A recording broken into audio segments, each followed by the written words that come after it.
اشتغل. ده مهرجان نادي بنياس عايز تعليق حضرتك على الصورة دي، مهرجان بنياس ده مهرجان نادي بنياس. تمام. بس الملقب بالسماوي.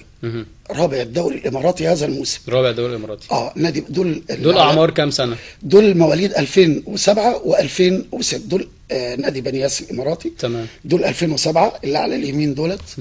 ودول 2006. تمام. حاجة على اعلى مستوى، انتقاء بعناية وبمهارة وتعليم. عدى عليهم بقى كل اللي احنا قلناه ده دلوقتي. نعم. كل حاجة مظبوطة. نعم. نعم، هم دول المواهب ان شاء الله، دول مستقبل الكرة الاماراتية، كرة القدم في الامارات. بفضل الله. صحيح. شوف ده نادي الزفرة الاماراتي. كمان كابتن هشام متولي لاعب منتخب السويس السابق والنادي المصري.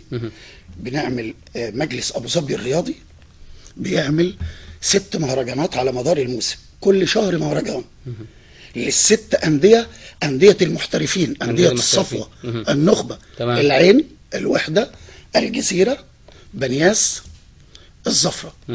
6 أندية كل شهر بيلزم نادي ان هو يعمل مهرجان ل 2006 اللي هم 7 للبراعم 8 سنين، و2007 اللي هم 6 سنين. مش الفرق الاولى، مش الاعمار الكبيره، هو بيهتم بمهرجان للبراعم للصغيرين. هم دول مستقبل وحياه كره القدم، علشان هم عارفين ان هم دول مستقبل، فبيهتموا يعملوا لهم مهرجانات زي نعم. نعم. المهرجان ده احداثه بتدور في ايه؟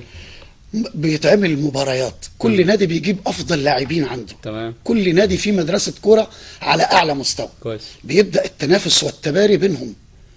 بنلعب في كل 4 مدربين، كل واحد بيمسك الف وباء، نشتغل مباريات على زمن 25 دقيقه او 20 دقيقه لل7 سنين، بدون صياح وبدون علو صوت على الولد. بنخلي الولد يستمتع. بتراعي يا كابتن كل